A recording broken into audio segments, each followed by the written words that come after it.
Avant de prendre la parole, avant de commencer le message de ce matin, j'aimerais quand même accueillir au milieu de nous un serviteur de Dieu. Amen. Alléluia. Tu viens du Canada. José, s'il te plaît, please.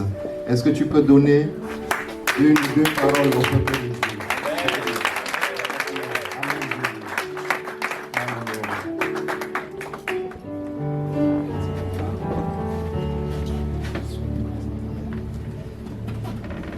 Gloire à Dieu. Soyez bénis ce matin. C'est avec plaisir que je puisse être là ce matin, faire la surprise à mon frère René. J'ai reçu l'invitation par la sœur Anne. Ça a circulé, puis j'ai dit, bon, je vais profiter pour venir dire bonjour. Et c'est toujours la parole de Dieu dit qu'il est bon et agréable pour les frères de demeurer ensemble. Et comme ça semblait être un jour important, j'ai dit pourquoi pas venir faire une petite surprise. Donc il m'a vu arriver sans savoir que j'allais être là.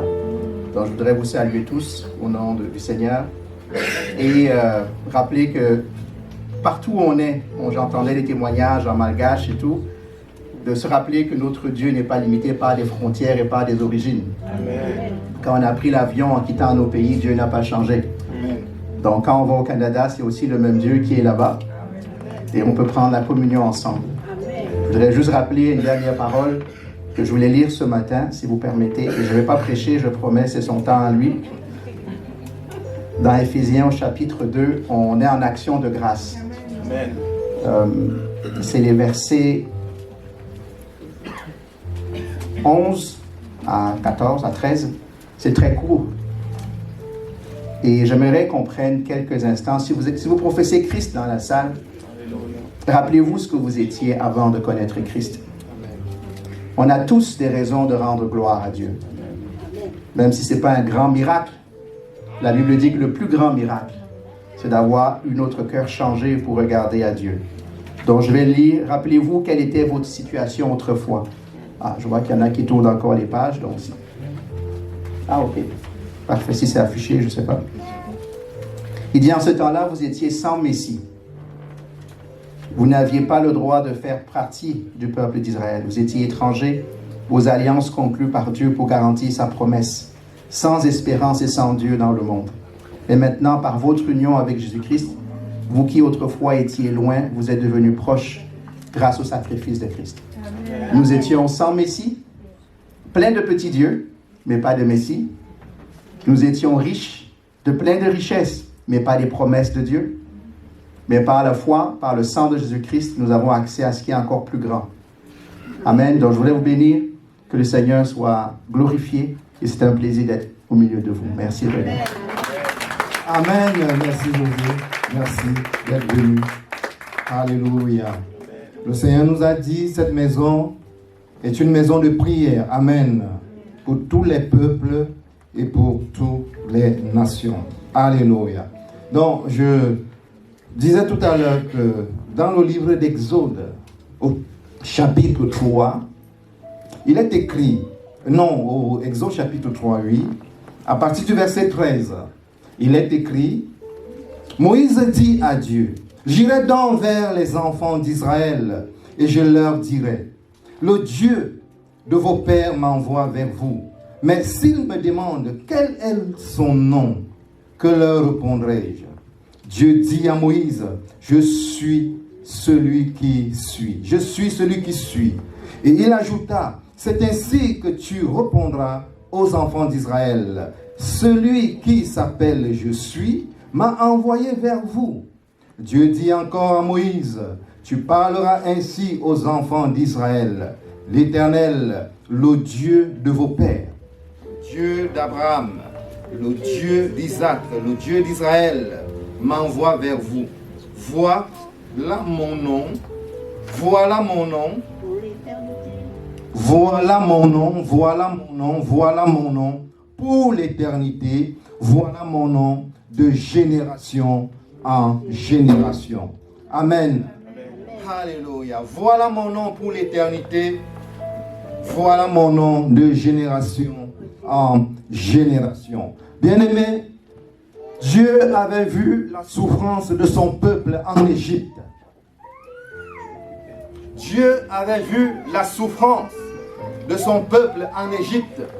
Et il est descendu. Il est descendu. Et il a pointé son doigt sur Moïse. Il a dit, Moïse, maintenant je t'envoie. Je t'envoie vers Pharaon pour aller délivrer mon peuple parce que j'ai vu sa souffrance. J'ai vu sa souffrance. Bien-aimés, plusieurs sont dans la souffrance. Plusieurs sont dans la souffrance. Et Moïse dit à Dieu, oh mais Seigneur, d'abord qui suis-je? Pourquoi moi? Envoie un autre. Pourquoi moi? Envoie un autre. Et Dieu lui dit, non, si, justement, c'est toi qu'il faut. C'est toi que j'ai choisi pour cette mission. Amen. Amen. Et Moïse dit à Dieu, ben voilà, tiens, moi j'ai vécu en Égypte. J'ai vécu en Égypte pendant 40 ans. Et en Égypte, il y a beaucoup de dieux. Et chaque dieu a un nom. Amen. Mais ce peuple-là, ils sont là depuis 400 ans. Amen. Amen. 400 ans. Et ils ont aussi cette culture où il y a beaucoup de dieux. Ils ont connu beaucoup de dieux. Et chaque dieu a un nom. Bien aimé, comme dans ce monde aujourd'hui, il y a plusieurs dieux, n'est-ce pas? Et chaque dieu, chacun de ces dieux a un nom. Merci mon frère. Alléluia. Et chacun de ces dieux a un nom. Alors Moïse dit à Dieu, ce peuple va me demander quel est ton nom. Vous avez compris? Quel est ton nom? Et qu'est-ce que je vais répondre? Vous savez que Moïse avait déjà tenté de délivrer le peuple une fois. Et le peuple a dit à Moïse, qui t'a établi au milieu de nous? Qui t'a établi au milieu de nous? Qui t'a donné l'autorité sur nous? Donc Moïse, dire à Moïse, vas-y, repars, va faire ce travail. C'était compliqué pour lui. Il faut que tu me donnes ton nom. Amen. Il faut, Seigneur, que tu me donnes ton nom. Et le Seigneur lui dira, je suis celui qui suis. Amen. Je suis celui qui suis. Dieu est celui qui est. Il dit, je suis celui qui suis. Ce nom révèle le caractère immuable de Dieu. Amen. mais aussi sa force toute puissance et éternelle. Alléluia. Sa puissance éternelle. Mais Moïse n'a pas compris. Il n'a pas compris. Il dit, mais Seigneur, je suis. Tu sais, nous ne connaissons pas de Dieu qui s'appelle je suis là-bas en Égypte. Nous ne connaissons pas de Dieu dans le monde qui s'appelle je suis. Alors ce nom-là, Seigneur, excuse-moi, ça ne peut pas le faire. Alléluia. Et comme Moïse ne comprenait pas, allons-y au chapitre 6. Au chapitre 6. Oui, la Bible nous dit au verset 6. C'est pourquoi, dis aux enfants d'Israël, je suis l'Éternel. Amen. Je suis l'Éternel. Donc Dieu ajoute un nom à je suis. Alléluia. Parce que Moïse ne comprenait pas. Il dit à Moïse, je suis éternel. Amen. Est-ce que vous me suivez ce matin? Je suis éternel. Il dit, va le dire. Je suis l'Éternel. Je suis l'Éternel. Très important. Très important. Je suis l'Éternel. Dit Dieu à Moïse. Je vous affranchirai des travaux dont vous chargent les Égyptiens. Je vous délivrerai de leur servitude et je vous sauverai à bras étendus et par de grands miracles. Amen. Alléluia. Il dit, moi l'Éternel, je suis l'Éternel. Je vais vous sauver. Dieu parle à quelqu'un ce matin. Dieu parle à quelqu'un ce matin. L'Éternel est là pour te sauver, pour te délivrer, pour te guérir, pour te restaurer. Alléluia. Mais est-ce que tu connais l'Éternel? Les chrétiens ont un problème aujourd'hui. Ils boitent, ils sont boiteux.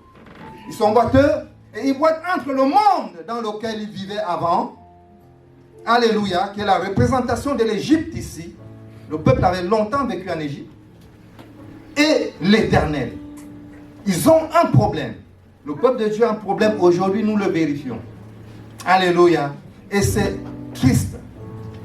Donc, suivez-moi. Vous voyez-vous, à l'époque de Josué, au chapitre 24 du livre de Josué. Au chapitre 24 du livre de Josué. À partir du verset 14 jusqu'au verset 15. Notez, vous lirez à la maison. Josué dit au peuple que faites un choix. Amen. Il dit au peuple, faites un choix. Soit vous servez l'Éternel, il revient avec le mot éternel, le nom éternel, soit vous servez les dieux qu'ont servi vos pères de l'autre côté, alléluia, en Égypte. Nous sortons tous de quelque part. Amen. Nous avons servi des dieux. Nos parents ont servi des dieux. Nos familles ont servi des dieux. Alléluia. Il est temps qu'on fasse un choix. Alléluia. Et même dans le pays où nous vivons aujourd'hui, il y a des dieux. Je peux vous dire qu'un Breton a ses dieux. Et Dieu peut dire à ce Breton, à Paris, que fais un choix. Soit tu continues à servir les dieux de la Bretagne, soit même tu continues à servir les dieux parisiens. Vous en avez suivi? Fais un choix. Alléluia. Donc nous avons constamment devant nous des challenges et nous avons des choix à faire. Bien-aimés, nous avons des choix à faire. Alléluia. Et Josué dira au peuple ce jour-là, choisissez, parce que moi j'ai fait mon choix. Moi et ma maison, nous servirons l'Éternel. Amen. Moi et ma maison, nous servirons l'Éternel. Alléluia. C'est cet éternel Dieu que nous servons dans cette maison. C'est lui qui nous a appelés. Alléluia. C'est lui qui nous a choisis. C'est lui qui nous a offert ce beau bâtiment. Amen. Et nous avons décidé de le servir. Alléluia. Vous savez, dans le témoignage de notre sœur Charlotte, elle a oublié de dire quelque chose. Alléluia. Vous savez, il faut le dire. Charlotte, nous n'avons pas pu voir la photo. Elle était brûlée. Elle était défigurée. Vous avez compris? Et quand le pasteur et sa femme sont arrivés chez elle, quand il priait pour elle, le pasteur a déclaré, Charlotte, ne t'inquiète pas, tu auras un nouveau visage. Amen. Charlotte, c'est vrai. Je suis l'Éternel qui vous délivre. Amen. Qui vous délivre, qui vous guérit, qui vous restaure. Il a dit, Charlotte, tu auras un nouveau visage, ne t'inquiète pas. Et les médecins étaient surpris de voir avec quelle rapidité, alléluia, le Dieu de Jacob a agi. Amen. Avec quelle rapidité le Dieu de Jacob a agi. Alléluia. Oui, bien-aimé. Le peuple ce jour-là a dit à Josué, écoute Josué, nous aussi, nous servirons l'Éternel. Vous direz ce texte à la maison. Josué, écoute, nous aussi, nous servirons l'Éternel. C'est une déclaration vraie. Ou alors ils étaient pris comme ça de coup, ils ont lâché quelque chose. Oui, nous aussi, nous servirons l'Éternel. Vous savez, parfois entre ce qu'on dit et ce qu'on fait, il y a un grand décalage. Il est temps qu'on fasse un choix. Amen. Alléluia. Il est temps qu'on fasse un choix, bien-aimé. Dans 1 Roi au chapitre 18, dans 1 Roi au chapitre 18, le prophète Élie a eu le même problème avec le peuple de Dieu. Le prophète Élie, dans le livre de 1 Roi au chapitre 18, il dit au peuple, arrêtez d'être bancal. Arrêtez de tergiverser entre l'Éternel, amen, et les dieux qui sont dans le monde. Précisément à cette époque, c'est les Baals et les Astartés qui dominaient en Israël. Et le peuple de Dieu courait après le culte de Baal, après le culte des Astartés, des dieux païens. Amen. Amen. Alléluia. Et un puissant homme de Dieu comme Élie, il a tout fait, rien. Il a dit un jour, il a dit, faites le choix. Amen. Si l'Éternel est Dieu, servez l'Éternel. Si l'Éternel n'est pas Dieu, allez-y vers Baal. Quand vous lisez ce texte, la Bible nous dit, le peuple ne lui répondit rien. Vous m'avez suivi? Nous n'avons pas de temps. Nous ne pouvons pas tout lire. Le peuple ne lui répondit rien. C'est la preuve que ce peuple-là avait un cœur partagé. Amen. Et Dieu n'attend pas de nous que nous soyons des hommes et des femmes qui ont un cœur partagé entre lui et le monde.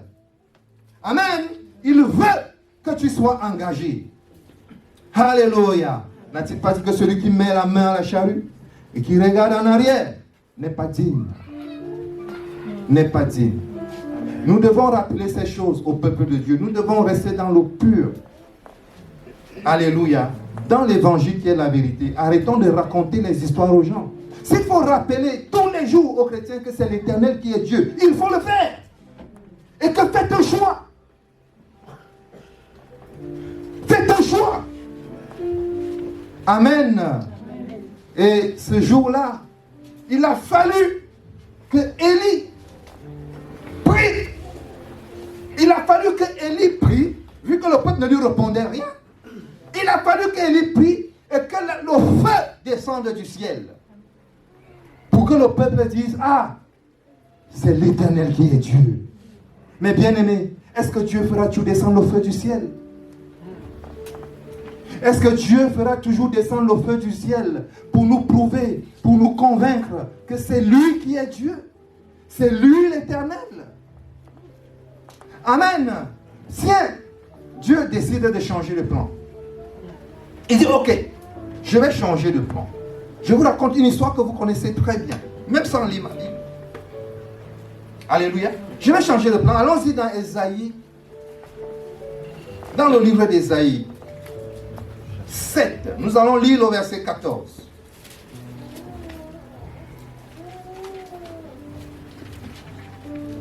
Ésaïe 7, verset 14.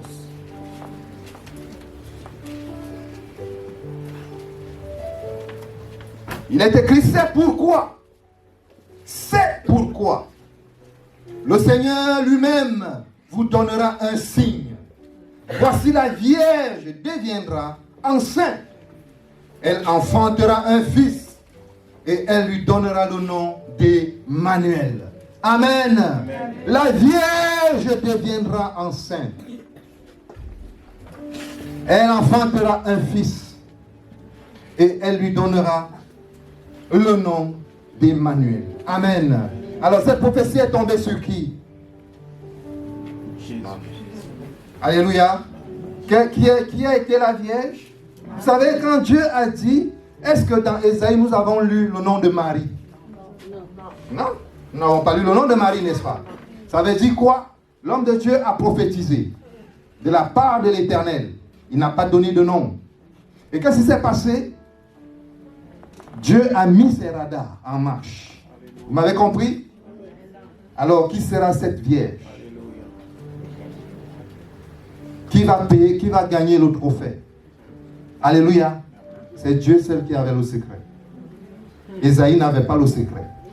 Des théologiens vont vous dire, peut-être Ésaïe parlait de sa femme.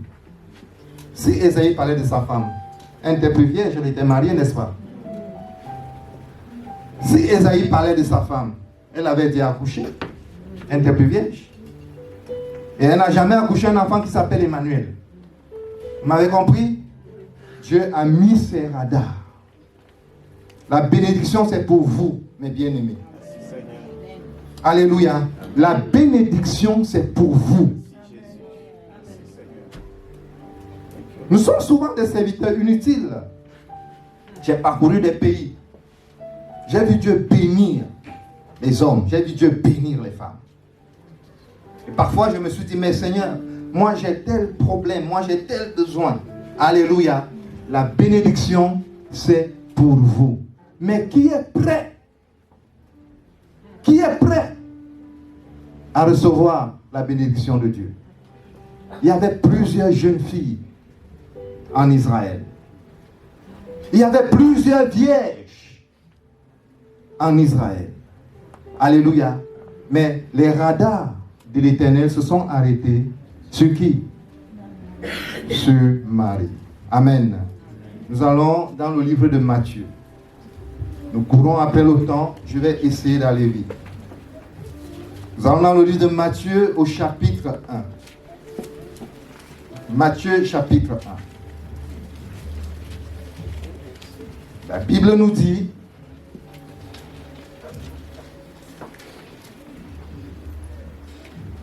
je lis à partir du verset 20. Comme il y pensait, qui pensait Joseph? Joseph pensait à quoi? Sa femme était donc enceinte. Marie, sa fiancée, autant pour moi, était enceinte, Marie. Et il pensait, il avait toute une foule de pensées dans sa tête. Qui peut accepter ça, mes bien-aimés? Ma fiancée est enceinte. Je ne l'ai pas touchée. Quel scandale! Vous savez que Dieu provoque des scandales? Oui. Ah, Dieu provoque des scandales, hein? Ne soyons pas bornés. Amen. Vous avez compris? Ah, Dieu fait des scandales. Lui-même, il vient et provoque un scandale. Parce que quand Dieu fait des choses, ça dépasse l'entendement humain. Si Dieu te parle et ce que Dieu t'a dit ne dépasse pas ton entendement, ce n'est pas Dieu qui t'a parlé. C'est trop facile. Dieu ne m'a pas parlé tous les jours, mais il m'a déjà parlé et j'ai pleuré. Chaque fois qu'il m'a parlé, j'ai pleuré. J'ai dit non, Seigneur. Joseph était en pleine réflexion. Qu'est-ce qu'il faut faire? Ma fiancée est enceinte. Tout le village, tout le pays, tout le monde observe. Et il y a une loi en Israël. Je ne touche pas à ma fiancée avant le mariage. Quel scandale. La Bible nous dit, comme il y pensait, voici un ange du Seigneur lui apparut en songe et dit, Joseph, fils de David, ne crains pas de prendre avec toi Marie, la femme, ta femme, car l'enfant qu'elle a conçu vient du Saint-Esprit. Je peux entendre un païen dire, n'est-ce pas? Alléluia. Jean, c'est normal, nous ne comprenons pas les choses de Dieu quand on ne comprend pas les choses de Dieu. Verset 21. Elle enfantera un fils, tu lui donneras le nom de Jésus. C'est lui qui sauvera son peuple de ses péchés. Amen. Vous savez, Jésus veut dire sauveur. C'est ça? Ça, c'est brûler le message. En fait, Jésus veut dire l'Éternel sauve. Alléluia. Quand nous allons commencer à parler au monde avec précision, ils comprendront notre message, notre discours. Si on s'arrête à Jésus, sauve, il y a débat. Alléluia.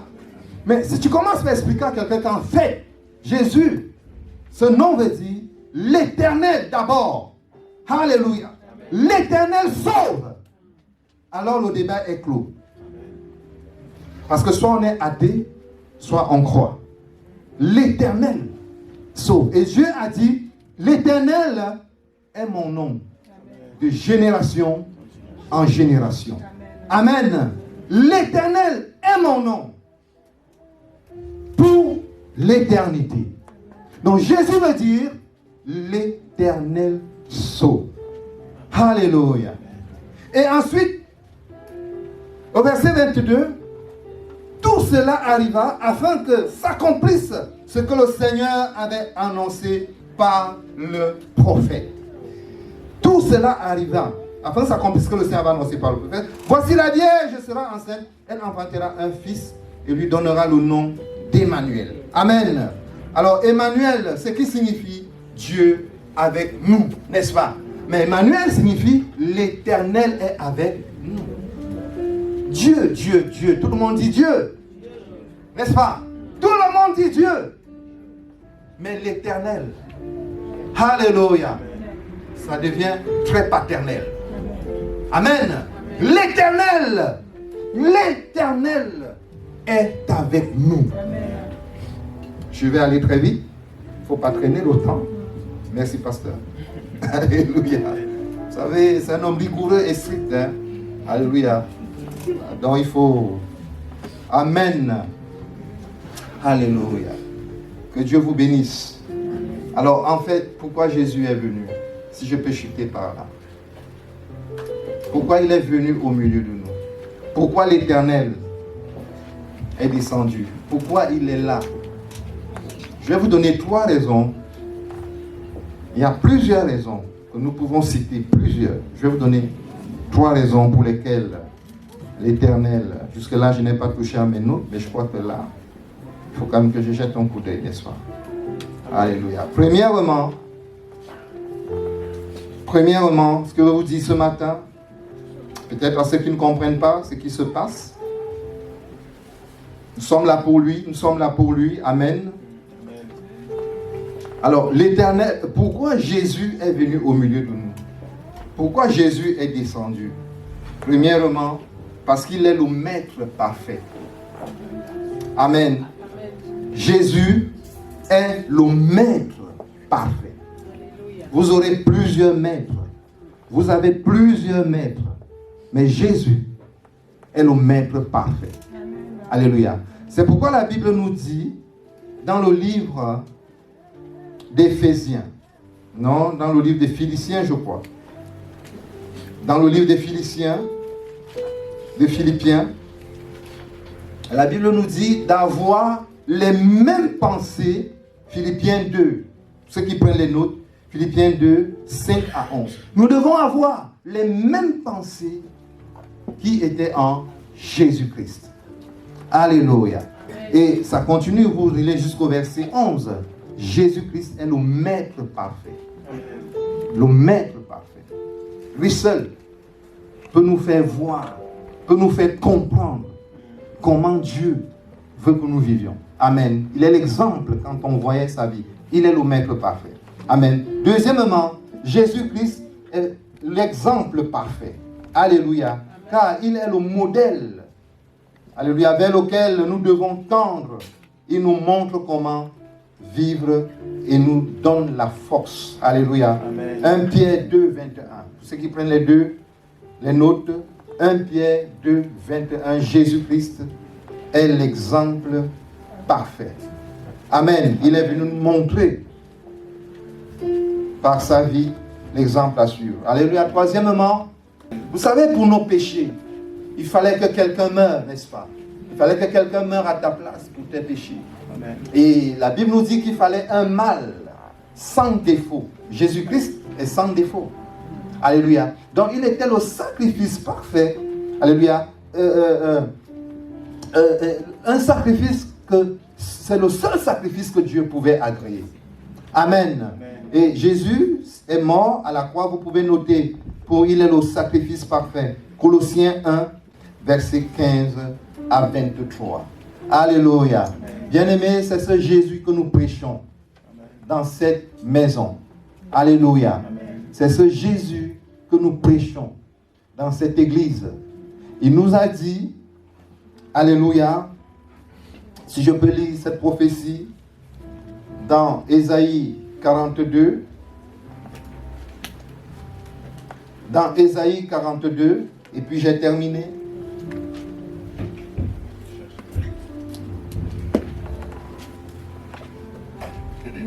Dans Ésaïe 42, il nous a dit, à partir du verset 5, ainsi parle l'Éternel, qui a créé les cieux et qui les a déployés, qui a étendu la terre et ses productions, qui a donné la respiration à ceux qui la peuplent et le souffle à ceux qui y marchent. Moi, l'Éternel, je t'ai appelé pour le salut, et je te prendrai par la main, je te garderai, et je t'établirai pour traiter alliance avec les peuples, pour être la lumière des nations, pour être la lumière des nations, pour ouvrir les yeux des aveugles, pour faire sortir de prison les captifs et de leur cachot ceux qui habitent dans les ténèbres. Amen. Amen. Amen. Soyez bénis. Merci.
Raisuni fukuani